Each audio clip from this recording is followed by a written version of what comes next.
అందరికీ నమస్కారం. నేను మీ జగన్మోహిని. తెలుగు సౌరభాలు ఛానల్ ద్వారా బమ్మెర పోతనామాచ్యునిచే రచించబడినటువంటి శ్రీమద్ ఆంధ్ర మహాభాగవతం సప్తమ స్కంధం ప్రహ్లాద చరిత్రకు సంబంధించి ఇప్పటి వరకు 5 వీడియోల ద్వారా మనం 4-5 పద్యాలు అలాగే కొన్ని ప్రహ్లాద జననానికి సంబంధించిన విషయాలు తెలుసుకున్నాం.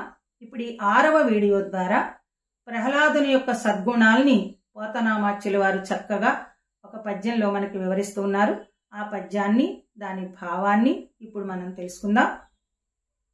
తనయందు నఖిల భూతములందునొక భంగి సమహితత్వంబున బరగువాడు పెద్దల బొడగన్న భృత్యుని కైవడి జేరి నమస్కృతుల్ సేయువాడు కన్నుదోయికి నన్యకాంతలడ్డంబైన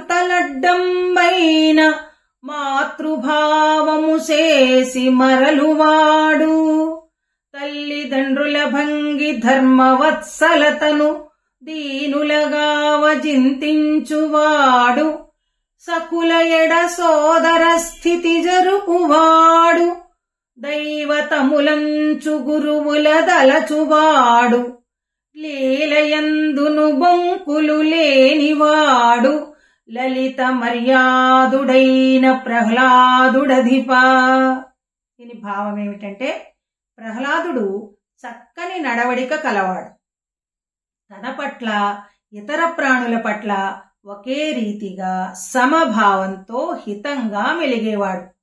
పెద్దలను చూడగానే సేవకునిలా చెంత చేరి నమస్కరించేవాట. తన చూపులకు ఎవరైనా పరస్త్రీలు అడ్డం వస్తే తల్లిలా భావించి పక్కకు తొలగిపోయేవాడు. ధర్మం పట్ల ఆసక్తితో దీనులను తల్లిదండ్రుల వలె కాపాడాలని అనుకునేవాడు. స్నేహితులను సోదరుల వలె ఆదరించేవాడు. గురువులను దైవాలుగా భావించేవాడు.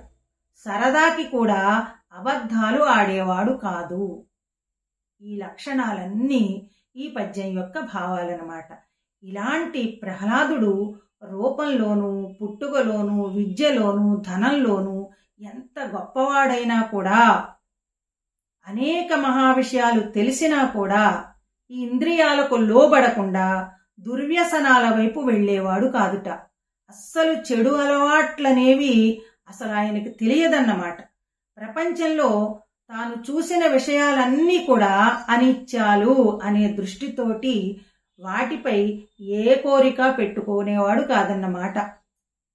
ఎందుకంటే ప్రహ్లాదునికి పుట్టినప్పటి నుంచి కూడా విష్ణు భక్తి అలవడింది. తల్లి లీలావతి కడుపులో ఉండగానే ప్రహ్లాదుడు నారాయణ మంత్రాన్ని నేర్చుకున్నాడని చెప్పి మనకి చెప్తారు కదా. నారద మహర్షి నారాయణ మంత్రాన్ని ఉపదేశించాడనమాట. గర్భంలో ఉండగానే నేర్చుకున్నాడు. అంచేత పుట్టిన వెంటనే ఈ విష్ణు భక్తిని అలవరుచుకుని ఆ విష్ణు భక్తితోటే పెరిగాడు. ఇంకా మరిన్ని చక్కని పద్యాలతోటి మరో వీడియో ద్వారా మనం కలుసుకుందాం. ఈ వీడియో కనుక మీకు నచ్చినట్టయితే లైక్ చేయండి, షేర్ చేయండి, సబ్స్క్రైబ్ చేయండి. మరో మంచి వీడియోతోటి మీ ముందు ఉంటాను. Thank you.